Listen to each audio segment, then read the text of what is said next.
How's it going, guys? Welcome back to TheBlueShifting, and welcome back to Fata Morgana. I guess that's how you say it, right? Fata Morgana? Like, please correct me if I'm wrong.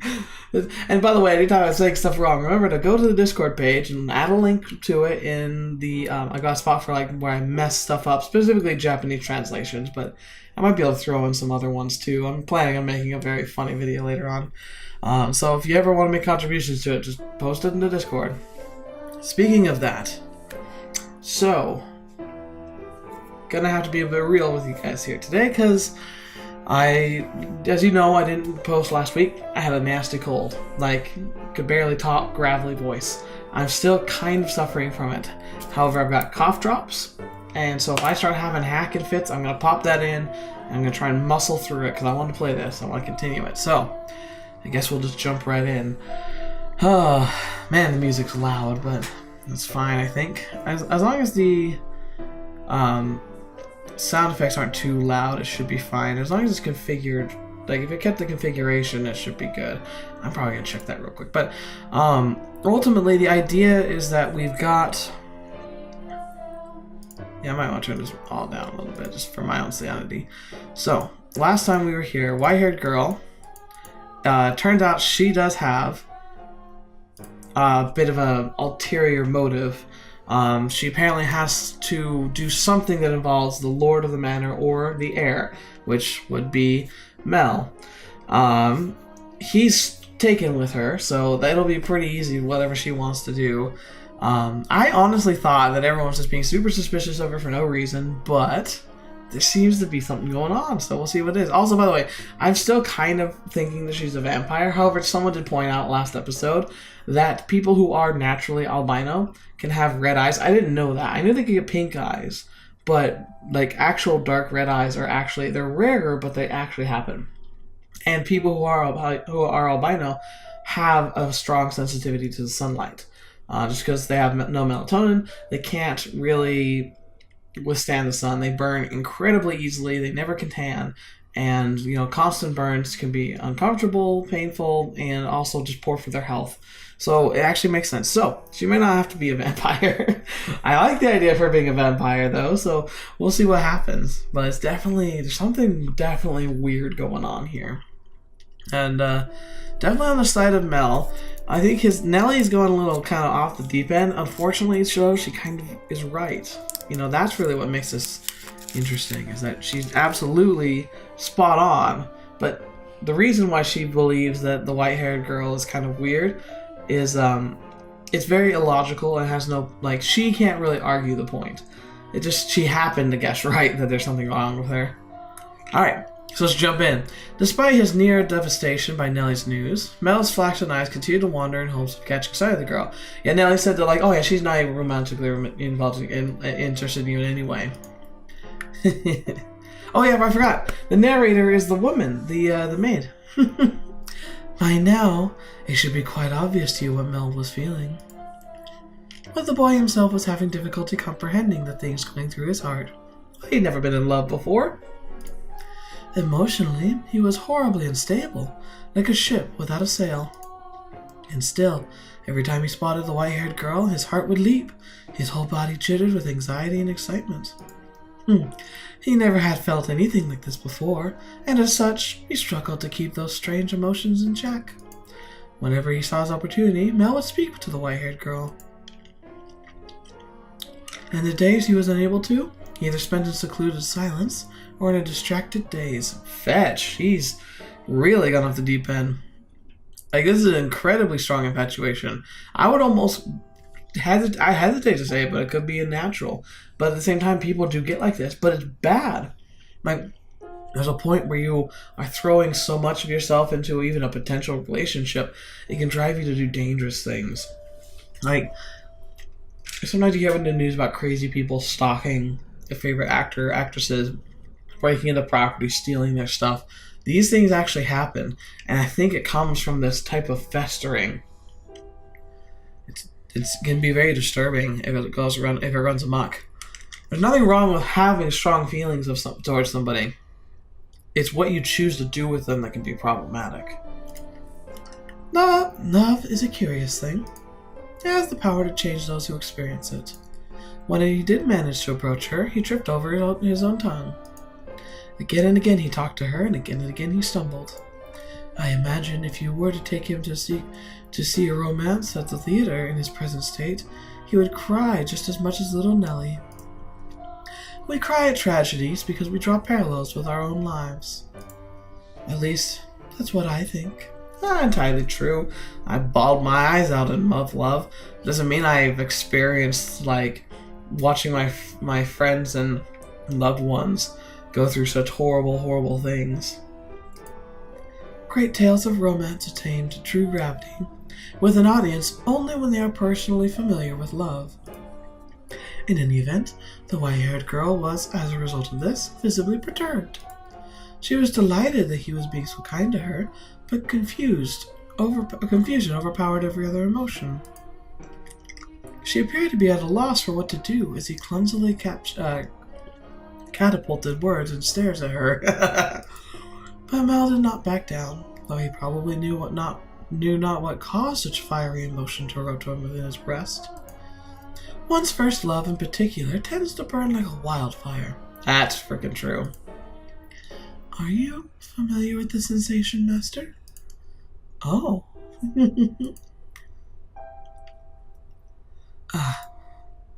There she is. Is she cleaning? No, looks like she's reading. It's now or never. Oh, Mell. Boo! Oh, fetch. Really? Huh. Sorry, I didn't mean to scare you. You absolutely meant to scare her. Lord Mell, you very clearly meant to scare me. Because you just wouldn't notice me. Why are you reading? You look pretty engrossed. Oh, I'm sorry. I should have asked for permission. It's fine. No need to apologize. Feel free to read whatever you want, and you're welcome to bring books back to your room if you'd like to spend more time with them. But I was just amazed that the mansion had a library. It must have been a lot of work to collect all these books. There are some pretty old books in here, too. Your grandfather's? Some that he collected, some even older than that. Take a look at this. I think it's a diary, but it's not from this country. Or this century, for that matter. Maybe a feudal lord. Here, he's complaining about the quality of the harvest. Can this forsaken land only produce over sour grapes? If only the largest of, Barney? Or maybe Barnary? If only the largest of the Barnary estates were mine instead. The land there is much more suitable to cultivation. There you have it. You can read this, Lord Mell? More or less. I've looked over it several times already, so it wasn't too difficult. Why would such an old book be here? I'm not sure. All this was already here when we moved into the mansion. Have you not lived here your whole life? I was born in our estate. But to me and Nellie, this is more like our home. We moved here when I was young, and we lived here ever since. Nellie and Mother have both grown quite fond of it. Father, though, often goes back to the house because he doesn't like all the roses. Who wouldn't like roses? By himself. Yeah, well, sometimes Mother goes with him. But for the most part, he goes alone. But don't get me wrong, it's not because they didn't get along. In fact, they act more like teenagers in love when they're then grown adults. It also makes me sick having to watch it. It is a wonderful thing to be so close, no matter how old they may be. True, but still. There are those in the world who cannot be with the ones they care for, as much as they wish.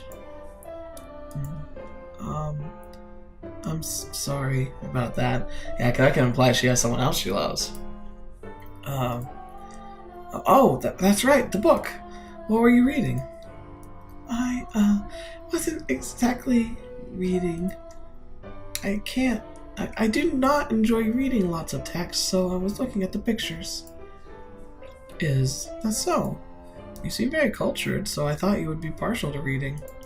Perhaps you actually are more like Nellie and eschew your studies? Yes. I wouldn't have guessed. But you like looking at pictures. I do. What else do you like? What? What do you enjoy doing? It can be anything. I enjoy being told stories. Stories? Yes. When I was young, my father would tell me tales. What kinds of stories do you like? There was one about an imprisoned girl. Tell it to me.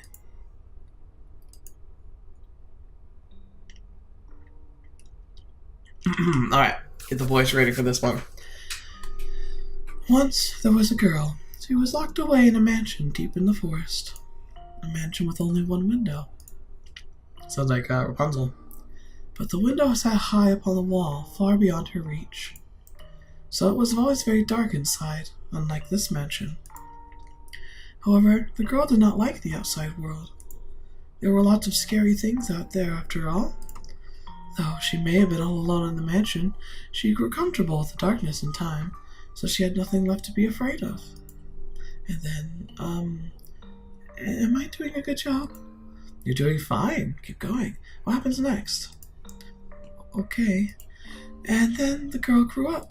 By then she had already forgotten why she was locked up, but she was content with the darkness. However, her eyes couldn't help but be drawn to that little bit of light that spilled through the one window. Though she was comfortable in the darkness, the sight of the light made her heart race. At first the girl thought it was because she found it unpleasant, because she disliked the light and the outside. But slowly she came to realize that she was curious about the outside world. What could be happening out there? For all she knew, the town, the forest, the people, all of it could have been changed while she was imprisoned in the mansion. But she had no way of finding out. So the girl decided to write letters and throw them out the window. What began as an empty grasping became routine, continued for several months until she finally was ready to give up. But then, a beautiful white dove flew in through the window. Tied to the dove's legs was a letter. Her heart racing, she read the words contained within. It seemed to have been written by a man. The letter contained numerous questions for the girl. It also said that if she attached her reply to the dove, it would bring the letter back to him. She was astonished, but she wrote him back anyway, taking care not to mention where she was. Good rule of thumb for talking to anyone you don't know. After having exchanged letters a number of times, the two felt very close to one another, as though they had known each other for many years despite having never met. And eventually the man said he wanted to meet her. Indeed. The girl was unsure what to do. Should she tell him of how she lived? Should she reveal where she spent her days? She was afraid if she did, he would cease to send her letters. She was sure he believed her to be a young lady of noble blood, and not a girl locked away in a house deep in the forest. The girl could not bring herself to write a response. She released the dove through the window with nothing attached to its leg. And yet it returned with another letter, written in the man's familiar hand. You must surely have a grave reason for your silence, it said. I would like to know that reason, and I would like to help you. No matter what it may be, you have my word. She deliberated. Though his letters were kind, she did not know this man. He was from the outside. Would he still treat her the same way when he met her? And did she even want to step outside into the world beyond? What do you think she did? Wrote a letter and agreed to meet with him, right? Yes, she did. The girl made up her mind she would write a letter. As always, when she tied it to the dove's leg, it flew off out the window. And for some time after that, she received no response from the man. This saddened her, but she thought it was for the best. She belonged to her own confined world, her world of darkness. But then one day, light shone into the mansion. A sealed door had been opened, and in the doorway stood a handsome young man. I have come for you, he said. The man was a prince from a neighboring kingdom. When the girl stepped outside, before her sat a magnificent carriage, the likes of which had never been seen before, accompanied by many servants. The prince, kind as in the letter, swore his love to her, and the two lived happily ever after. That was a very simple story. Ah, what a nice story. I'm glad I had a happy ending. A prince. Was there something funny about the story? No, that's not what I was laughing. Do you ever imagine what it would be like if a prince showed up for you? Huh? It doesn't have to be a real prince, even just someone like one. Is that something you dream about? Oh, no, I think I'm perhaps a little too old for that. Once again, vampire vibes. You think so? Nellie still fantasizes about her prince, and she's 14. I just assumed all girls were the same. Lady Nellie's prince, that's you, Lord Mell, no? What? Is it not? I mean, we used to play make-believe a lot when we were kids, but I very much doubt she still thinks of me that way in earnest. When she calls me her prince now, it's mostly in jest. If it weren't, that would be concerning. Yes, it would. Oh, that story. Do you know if it's a regional tale? One that's been passed down through the ages? I'm not sure. It could very well be of my father's own creation. You might think me conceited, but I think the story might be about me. The girl trapped in the mansion is you? You haven't been locked up anywhere before, have you? No, thankfully. I've never been locked up before. Oh, thank goodness. But with an appearance like mine, I can sympathize with her being afraid of the outside world. I have at times imagined how wonderful life would be if it were only me and my father. But the girl left the house in the end. If your father really wrote the story, then I believe it contains hope for you to end up the same way. Oh. I don't have what it takes to be a real prince and whisk you away, but I can at least pretend. Fetch, man, he's forward.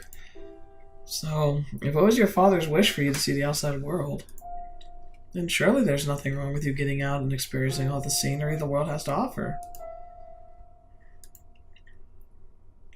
I want to see the outside too. Or, to be more specific, other countries. So, if you'd like, we... Oh, here comes the interruption. Could maybe go see distant lands together. Ah, dearest Mell, I've been looking all over for you. Nellie? Look at this, dearest Mell. Mother bought me these wonderful gloves to wear on walks. The rose embroidery in the wrist is just precious. Oh my, you're right. They're beautiful. Huh. You appear to be dizzy, Lord Mell. Are you feeling unwell? No, I'm fine.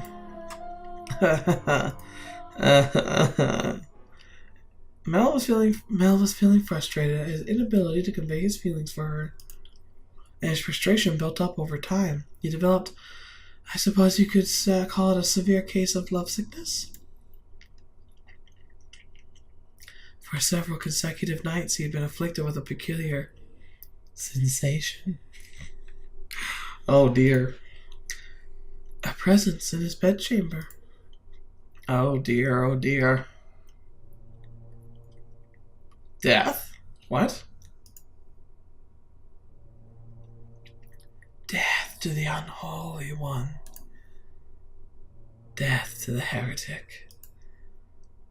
Death to the witch. Oh, fetch. Kill. Something.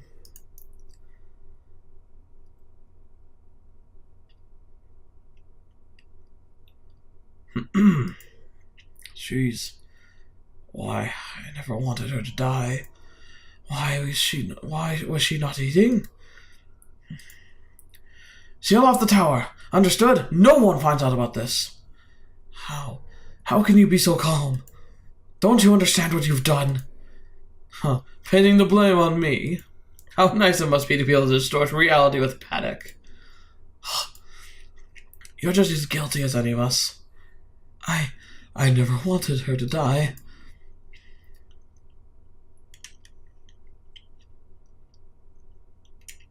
The witch killed her. The blood of the witch killed my lover, fiance, what? Prisoner? Sounds like the witch might have been a scapegoat. A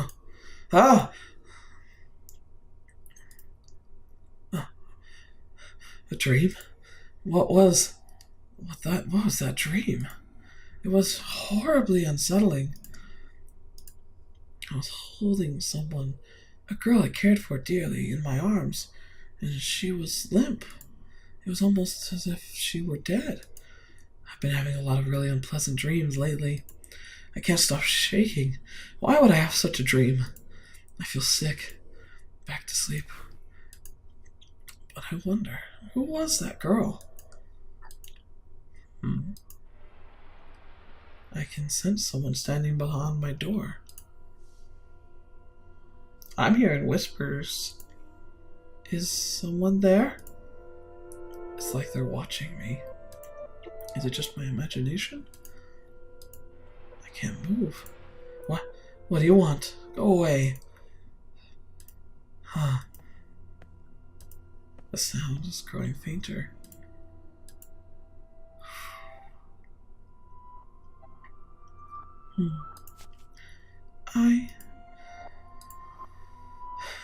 Is that truly what your story meant, Father? But such a magnificent garden. Something we could never have had. Are my intentions misguided? What a beautiful white rose. Ooh. Whoa, that's a cool picture. You know, you could have sneaked into his room rather easily then. No one was watching. How long have you... Oh, you needn't pay me any mind. I shall not condemn you, no matter what you might do. Rather, I'm on your side. I was not going to do anything. Oh, is that so? Then perhaps you were out for a late night stroll? I imagine you have less difficulties going outside at night. I beg your pardon. I will return to the mansion immediately. Oh, yes, that reminds me. It was also the middle of the night when the grocer's servant broke into their safe. News of that spread quite far. I am sure you would have heard about it. Oh, although, was Gamashk imprisoned? Dearest me, I am having trouble remembering. But worry not. If you wish for it, the mansion shall provide. You are in no danger whatsoever of getting caught. You said that a witch lives in the mansion, did you not? I did. Does that sound perhaps a bit archaic to you? No. I believe those rumors mockingly referred to me. Oh my. I have been accused of being a witch before. Which is amusing. I don't have any magical powers. I simply have an unusual appearance. Whoa, that's creepy. My, what a lovely shade of red. The rose. Is something the matter? This rose was white until I took it in my hand. Is that so? I apologize, I must sound mad. I'm sure it was just a mistake. I couldn't possibly have changed. I wonder. Yes. Did the girl locked in the mansion become a princess? What? We should lock up and head to bed. Make sure all the shutters are closed nice and tight, then draw the bar on the front door. Well, Maid steps in. What does the white-haired girl want? That's what's really intriguing to me. I can't figure, like, there's no clues as to what she actually wants, other than Mell is somehow involved. Slowly but surely, time trekked onward, everyone working toward their own individual goals. Each early summer breeze that blew through the garden was like God's hollowed breath carrying flowered fragrance through rose-mannered windows. Excuse me. If only time could be stopped, in this beautiful era made to live through eternity. As usual, Mel's eyes chased after the white-haired girl, and Nellie burst her lips in frustration at him. But she was still rather docile. Even taking into account how self-centered she behaved, how fickle her temper, Nellie's fits were still no worse than a playful kitten. See, at that very moment our lively little feline had her claws poised to swat at the flaxen-haired young man. Mell, you promised me, or have you forgotten? I haven't forgotten. I'm just asking if we can go another day. Another day? This isn't something that happens every day. I've been looking forward to tonight's performance for so long. There's nothing I can do about that. We're having a gathering at the priest's home tonight. Several high-ranked officials have come up from the mainland just for this. Who cares? I care. You know, Nellie, it doesn't have to be me who goes with you. No, I want to go with you, Mell. You've been so distant lately, dearest Mell. You refuse to do anything with me. That's not true. Tell me, if you can't go today, when can you? When will you be willing to go out with me? When will you be willing to play cards with me? To have tea with me? I can't make any promises. I have things to do, obligations, and Nellie, you're almost an adult yourself. Stop acting like such a child. I'm not an adult yet. I'm still a kid. If it means I don't get to play with you anymore, dearest Mell, then I don't want to be an adult. Nellie, you can't. Lady Nellie, the master wishes to... Oh, there's a maid. Lady Nellie, the master wishes to speak with you. Huh? Father does? What could he want? Go on, Nellie. You can't make Father wait. He's very particular about people keeping their appointments. Yes, he is. Unlike you, dearest Mell. Oh, I got her in such a foul mood. Oh, thank goodness for small miracles. Nellie just wouldn't seem to take me at my word lately. You mustn't be so harsh on her. She is your one and only darling little sister. You're right, but still, she's taken it a bit too far of late. Oh, I'm not so sure. She does not seem to be behaving any differently to me. Am I the one acting differently then? Well, enough about that. Excuse me. Can I ask you a favor? Me? What can I do for you? I was thinking...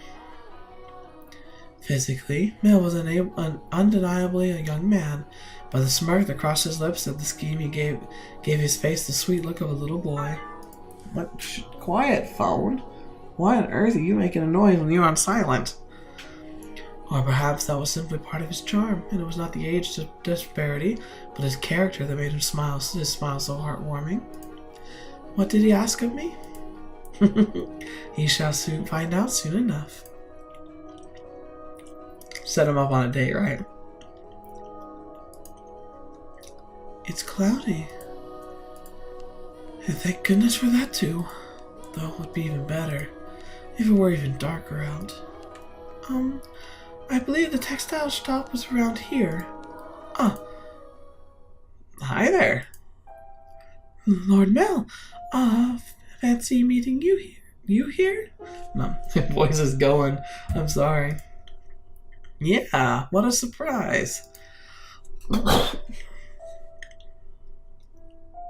So, what do you say we take this chance and go for a little walk? Since you're sensitive to sunlight, we can keep our eyes out for shadowy areas as we go. And if you're feeling well, just let me know. I was sent out to run an errand. Don't worry about that. Come on, follow me. He really should be trying to take a walk with her at night if he knows that she's sensitive to sunlight. I'm sorry. I actually wasn't. It wasn't an accident we crossed paths. Huh? I planned this out ahead of time. Asked to have you sent out on a fake errand. It feels like I'm always on alert back at the mansion. I can't relax in my own house. It's kind of funny. Sorry, that was inappropriate of me. I just thought since the sun's mostly blocked out, it would be alright if... I'm feeling just fine. Ah. God, so awkward. Of course, I get her out of the house. I can't even think of anything to say. Hey, yes? How about you ask her frickin' name? We still call her white-haired girl. Have you settled into life at the mansion? I have. Everyone has been such a big help. That's good to hear. Indeed. So, yes? Nellie told me she had you help redecorate her room some time back? Ah, yes, that was shortly after I arrived. What of it? Yeah, that day, Nellie told me that you don't, fetch Mell. Oh my gosh. I understand what he's trying to do, but good grief, what a stupid way to get to it. I don't... Never mind, sorry, it's not important. It is important, but I just can't ask her how she feels about me. That would make it sound like I... forget sound like I do, don't I? Lord Mell? Oh, sorry, that's something on my mind. It looks like it might rain again today. The weather usually gets better as summer approaches, not worse like it has been. It won't be a heavy storm, though. No? The wind is too gentle. You can tell from that? Vaguely, but yes. Huh, that's impressive. I often leave the house unprepared, only to find myself sloshing back in the rain. Alright, that was way too low. I can't get the laugh. I can't do it. My throat won't let me. You laugh a lot more than you used to. Do I? Yeah, and I like that. You look better with a smile on your face. A smile suits Lady Nellie much more than I. What? Her smile and your smile are completely different.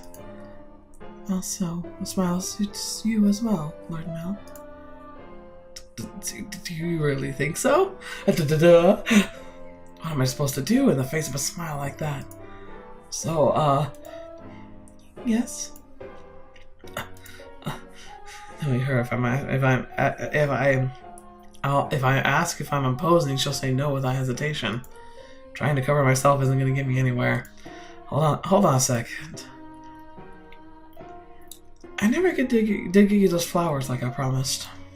There was a single white rose blooming in the garden. I was planning to give it to you, but it disappeared before I had the chance. So, I'd like you to have this. It's not a real rose, but it won't wilt either.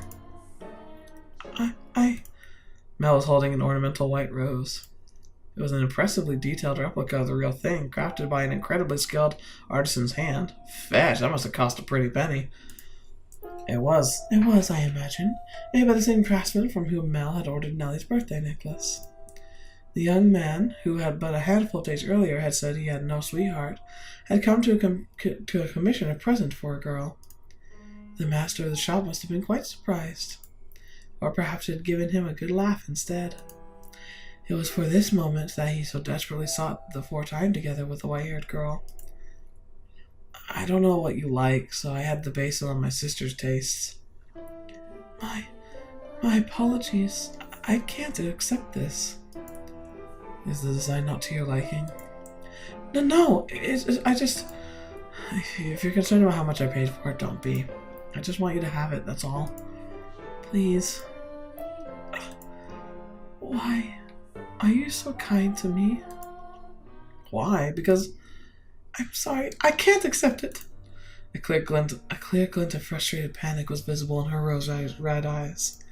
There's not a girl in the world whose heart would not flutter at the sight of a sparkling rose accessory. But her reaction was far from delight. As a matter of fact, there were traces of fear and apprehension in her countenance. I beg your pardon. Hold on. With a look of distrust on distress on her face, the white-haired girl made to run off when Mell grabbed her by the arm in the nick of time. At least tell me why. Is it because you dislike me? I never said. Something's wrong with me. From the day you arrived at the mansion, it's like I haven't been myself. I've been strangely aflutter ever since then. Whether I try to study or whether I try to read, none of it sticks. I'm just looking at pages of text, tracing rows of letters to forms and for them to disappear as soon as I look away. It's all because of you. I truly am sorry. Please, don't be any more generous than you already have. When I'm with you, my willpower wavers. What do you mean by that?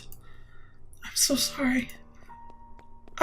Wait! Mell's grip loosened for a moment, allowing her to slip free and dart off like a gust of wind, not giving him a chance to stop her a second time. The dumbfounded flaxen-haired boy stood frozen in place, left all by himself. The breeze, which the white-haired girl had called gentle earlier, felt faintly chilly, almost as if mocking him. Looks like she's even less fond of me than I thought. I'm crying. Fetch. I'm pathetic. Well, if it isn't Mell, what might you be? Are you crying? I'm so pitiful. Sorry you had to see this. Think nothing of it. I passed a girl just a few moments ago. She appeared to be rather distressed as well. Did something happen between the two of you? I wasn't good enough, it seems. Not good enough? That was the new maid I was telling you about before. I was, like you said, Father, I was keen on her. Quite. Enough to bring me the tears like a miserable child. But she rejected me. I don't even have what it takes to be a stand-in prince. Mell, I apologize for complaining to you about this. I'm completely hopeless. Mell, please don't try to cheer me up. I don't need any sympathy. No, Mell, listen to me. What? I've seen that girl before. What do you mean? But, you said she was a servant at your house, right? In which case... Yes, she is. Please tell me, Father. Where did you see her? Why must you be so evasive? It was probably someone else. Someone else? Ooh, he's gonna drop a bombshell. You're saying you mistook someone who stands out as much as her? Father. She... and a man who I assume is her father, paid a visit to the church once. They came asking for food, their clothes in tatters. The two were emaciated. I don't think they were eating daily. What? Wait a minute, are you saying she's a beggar? But Father said she came from an esteemed house. Which is why I said I might be mistaken, Mell.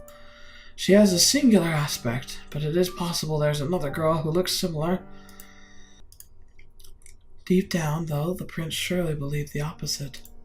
And so he said sternly, like a teacher to a pupil, But you must be absolutely certain, Mell. Understood? You cannot proceed any further without knowing her ancestry. May I visit the church, Father? By all means. In the back of Mell's mind, a vision of the night of the storm, the night when the white-haired girl arrived at the mansion, was surely replaying. She had been wearing little more than rags and covered in grime, hardly the appearance of a respectable young lady of class. Yep, that is a problem. Have I been putting her through unnecessary stress? If she actually turns out to be nameless or rankless, no matter where she comes from, my heart is decided. I will not fool myself about how I feel any longer. No, I cannot fool myself. But how does she feel? What will everyone else think? I have to find out why she was so welcomed into our home. I'll ask Mother or Father. No, if for some reason they don't know she isn't aristocratic, I'm better off not saying anything. But if they don't, then does this mean she's been lying to us and to them? I have to find out. This time I must get answers. Like her name? No, absolutely not. You come back and the first thing you say is that?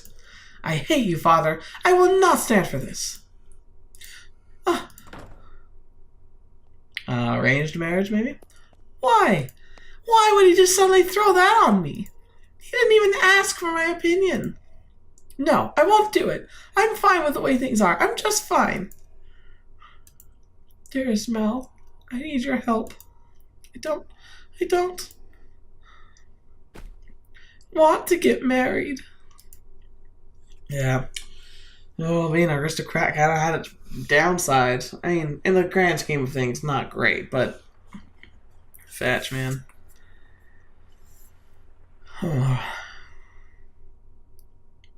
This may seem sudden, but I must confess that I made a grave mistake. My transgression is that I was unable to completely predict where this path we were traveling led. My hands were full of dealing with my immediate day-to-day tasks. So I could do naught but pray there was happiness waiting in the future. Happiness for everyone who lived within Rose Manor. But I am a mere maid. There are limits to what I am allowed to do. And furthermore, it was not my place to offer her my hand. Roads, such as the one we were following, have a way of diverging with little warning. And if you do not turn the wheel exactly right at those sudden forks, you may end up somewhere horribly off course. I was well aware of that fact, which is why I thought that what I did was for the best. It's happening again. I made sure the door was closed, but I can sense someone standing there. Someone watching me. Footsteps. They're looking down at me. I want to open my eyes, but I can't do it. Curses. You're just going to leave me without doing anything, aren't you? Then hurry up and get out of here. Free me from this torture. No, tonight they're on my bed now, looking down at me. Uh-oh. Uh-oh. My neck. Oh, fetch! Oh, I can't speak. I can't move. These cold fingers. That soft breath.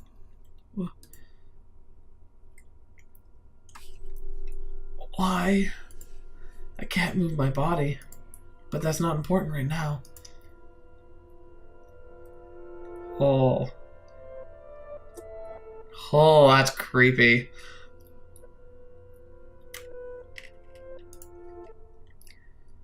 You smell of roses. The scent of the world far removed from ours. He made a gasp to the sight of her before him, only to realize he could not. The pressure of her cold fingertips wrapped around his throat robbed him almost entirely of the ability to breathe. Why? He silently mouthed the word. For that moment, at least, her melancholy ruby eyes were focused wholly on the flaxen-haired young man. In them glowed a faint flicker of willpower, and a continuously burning agitation that roused her to action. I told you to stop being so kind to me. Why? It will be over soon. Please don't make any noise. Why? To put an end to this family, you are my only. Why are you shaking? What? Upon hearing Mell's words, the strength drained from her slender fingers. So she was trying to rub out the line. Oh, fetch. Oh, fetch. That's... What a tangled mess this is. He had not been questioning why she would do such a thing. There was, of course, a trace of bewilderment visible in his eyes, but he did not shout, nor did he tremble in fear. He instead expressed concern for the young woman who looked like a cornered rabbit. I am not shaking. You are. I can see it. As he slowly regained his breath, Mell's voice grew too clear. Conversely, the red-eyed girls grew progressively more faint and raspy. You are not doing this because you genuinely want to. Is there some other reason? This is what I desire. Have you been to my room before? You have. I'm sorry. Well, I'll be damned. Tell me, why are you shaking? You're not putting any pressure on my neck. Why haven't you run? Because I cannot fathom why you would do this, so I'm not afraid. Do you hate me so deeply you wish me dead? Do you despise me to the point you would not be willing to take your life with your own hands? No, I don't. See, like I said, there's another reason. If it isn't because you detest me, then tell me, why is it? I'm sorry. I will leave your room now. I will do my best not to bother you any further, so please forget anything ever happened. Do you think I'm just going to say okay and let you go? Well, that's it. What? Why can't you tell me the reason? I'm sorry. Alright, then I'll try and guess. What? It has something to do with your lineage. You're troubled by it somehow, am I right? I thought so. How do you know about that? The priest of the church told me he'd seen you before.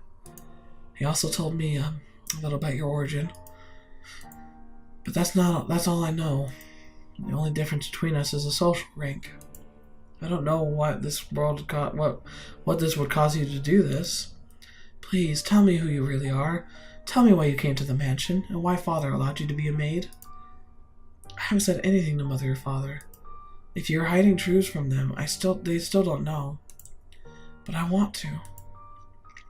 I won't get mad, or have you punished. I'll even swear to God if you'd like. I want to be the prince that whisks you away. I want to be like the prince who rescued the girl from the dark mansion and showed her the world. I know I'm not that dependable, but I want to help you. Why? Why do you show me such compassion? Why do you treat me like this? I have my hand around your neck. Why? I thought that would be obvious. Or have I not expressed myself well enough? I love you. Fetch. Well, nothing like a deathbed confession. Every time you push away, it crushes me. I didn't even know my heart could feel such distress. If you dislike me and don't want to be with me, then, well, I'll just have to live with that. As much as it may hurt. But if you have some other reason, some weight on your shoulders that you can't share with anyone else, tell me. I want to help you. There are other options. Things we can do about your... No, that's not it! Huh? I've tried to hate you so many times. And yes, there's so much more to it than just social status. But I can't do it. I couldn't make myself do it. What do you mean? I had so many chances, but I couldn't do anything. She spoke in a stifled voice, as if every word had to fight to escape her lips. She appeared so fragile, so precarious looking down on him like it seemed as though a gust of wind were to whisk into the room, it would blow her away completely. Here we go again. I'm trying to do my best, guys. This is the hardest one to do, though, because I have to do all the voices. Her pale fingers were trembling, like she had tried to squeeze them again and failed. However, her hand did not pull away from his slender neck. Her hand is so cold. He did not challenge her, but he kept his eyes fixed on hers, as if carefully watching to see what she would do next. I'll say it as many times as I must. I love you, and I wouldn't be able to accept losing you without knowing anything. So please tell me the reason. I'll see to it that you're taken care of. Those are the words of a man of means, Lord Mell. Of someone blessed enough to have pity for others. You are a foolish young man. You know nothing. But the greatest fool of all is myself. If you agree to punish me, I will talk. Tell me, your long white hair, soft and flaxen hair, her long white hair and his soft flaxen hair touched for just the briefest of moments. It appeared in the darkness as if they had fused together. The white-haired girl, having finally gathered the courage, began to slowly tell her tale.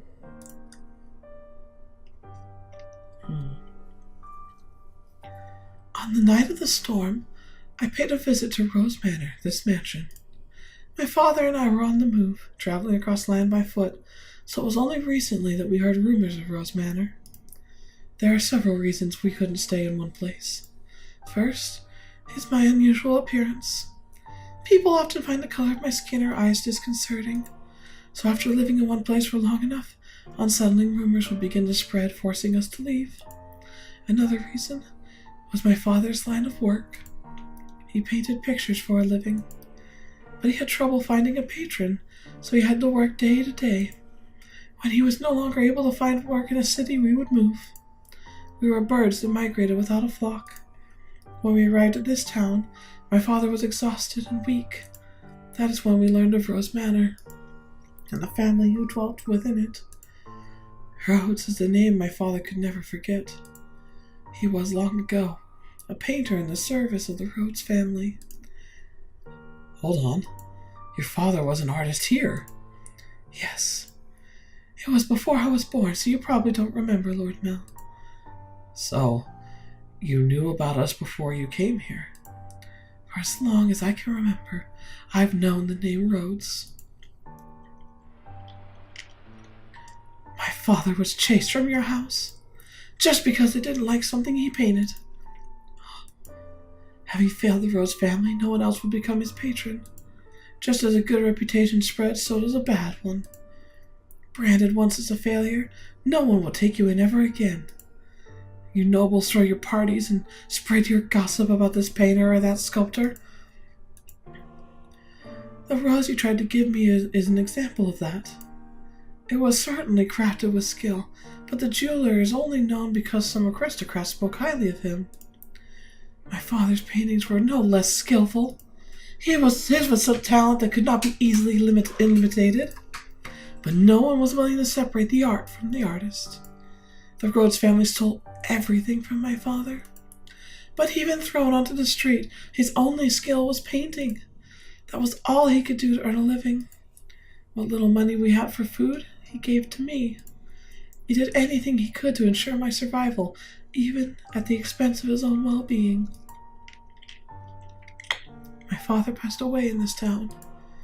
Up until his last breath, he only was ever concerned about me. He held me in his arms and ran his fingers through my hair, an apologetic look on his face. If I had a normal appearance, I'm sure life would have been much easier. He was always telling me how sorry he was for making life so hard, even though it's not his fault I look like this. I disdained the Rhodes family for putting my father through such hardship. I imagined you were still living in decadence, acting as though nothing had ever happened. No, you wouldn't even care about the fate of one simple painter. Our lives meant nothing to you. And so I sought to bring misfortune upon you. And that's why you tried to kill me. In truth, I had wanted to take the master's life, but your father spent so much time outside the mansion. And so, you're right. If they lost me, it would put the family in a very difficult position. That's the whole of my tale. You now know about my father and how I feel about you. Having told you the blackness of my heart, I cannot go on living like nothing has changed. Please give me punishment. Why? Why would you have me put the one I love through any more misery? I'm not fit for your affection. Not only because I'm not aristocratic, but because every time I spoke with you, I did so holding this darkness within my heart. Does that not unnerve you? In the end, it was my family's actions that caused you so much suffering. Whether your father was still alive, perhaps I could have done something. I'm sorry. And besides, you hesitated. You didn't actually kill me. What am I even supposed to punish you for? As you said, you had countless opportunities, but you could not bring yourself to do it. Tell me, why couldn't you kill me? Because If it's because I've given you enough reason to have even the slightest bit of interest in me. Fetch, man, this boy is hooked. Nothing was what I envisioned it. What? I assumed the residents of Rose Manor would be cold. People believed that wealth and rank mattered above all. But on the night of the storm, the mistress was the first one to extend her hand to me. I arrived at the mansion disguised as a beggar. Actually, disguised is not the right word. On many nights I only survived on the generosity of others. The mistress did not send me away when she saw me. Quite the opposite. She took me in as a servant. So that was Mother's doing. I could scarcely believe she would invite a stranger into her home, that she would treat a stranger with such compassion. I thought perhaps she knew who my father was, but I had never met any of you before, so she must simply be that kind-hearted a woman. And the mistress continued to treat me with kindness, despite my disquieting appearance and the darkness of my heart. In time, I began to grow less and less sure of myself. What was I meant to do rightly, truly right? Were the things I felt justified? But it was a certain fact that my father was here, and that he had been chased out. The painting she was staring at the first day. So I decided I should take your life, to put an end to everything before I wavered any further. And then,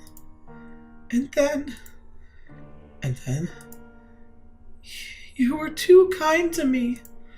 It's all your fault. Because you laugh with such affection. Because you give me smiles like that. Because you say the things you say. I'm sorry. No, don't apologize. I'm so happy to hear that. Despite, the unusual circumstances. Fetch, man. Please, don't say you want to leave. Don't ask me to punish you. I couldn't do anything for your father, but at least allow me to do something for the daughter you cared so dearly. You are far too kind-hearted. I'll be happier with you around. You can become a real aristocrat. Huh? There are families that would be willing to adopt you, especially knowing it would bring them ties to the Rhodes family in the near future. Are you saying, as long as you're okay with that, of course. I don't understand how you could possibly say that. I have my hand on your neck even as we speak. It seems reasonable enough to me. I'm desperately looking for some way not to have to lose you. But I couldn't. I don't know any etiquette or social customs. How could I? You can learn all of that. You're pretty and naturally graceful. You'll do just fine. You are such an aristocrat, Lord Mell. What? The way you can come up with compliments so easily. Oh, only for you. Nellie says my poetry has as much charm as a dissertation.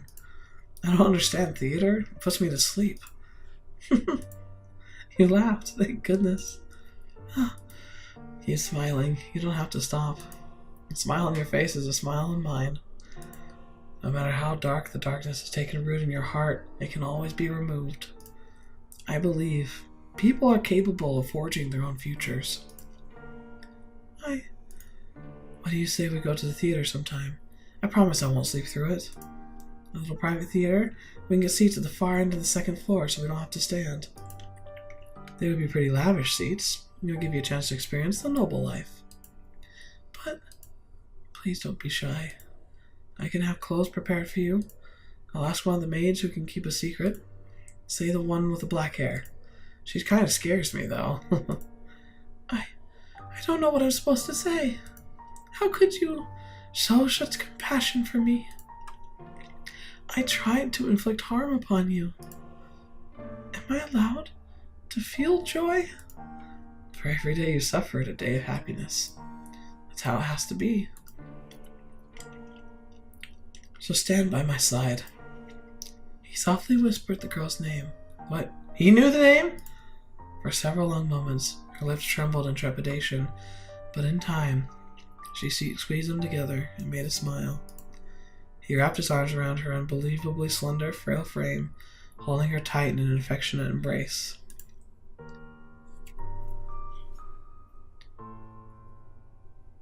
Mell approached me the next day. He explained to me the course of events and asked for me to dress her up more beautifully than any other noble girl had ever been. She was already a very pretty girl, so even without much effort on my part, simply putting her in a dress, she radiated beauty.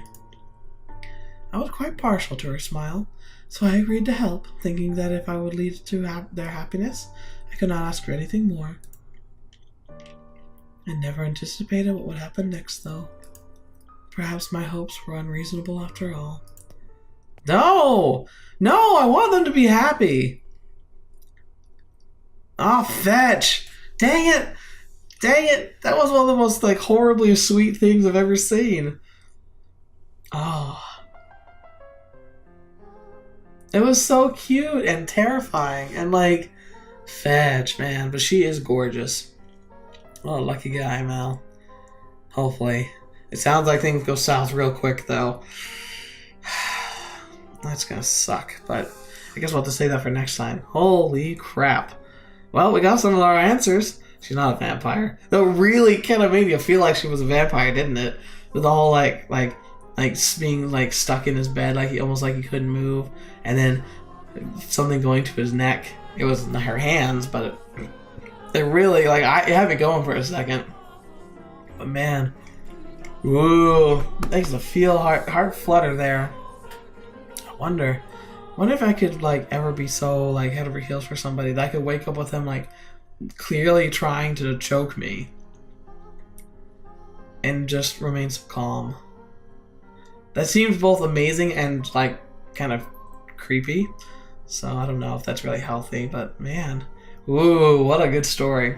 Alright, so thank you guys so much for being here today. Hope you enjoyed that episode. Well, we got some answers, but it looks like things are about to get a little crazy around the house, so I guess we'll buckle up. Next episode's probably going to be hopping. But, all's well that ends well, I suppose. Their story is really sweet. I really hope they do end up having a future. It'd be so nice, but we'll have to see.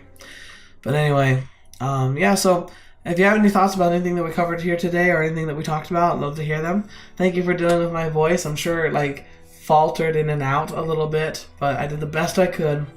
Though I'm definitely on the road to recovery, so I'm guessing by next week I should be pretty much 100% again. Knock on wood. But anyway, thank you guys so much for being here today. As always, it's a pleasure having you with me. And until the next video, watch with me or have to see me in next. I'll see you there.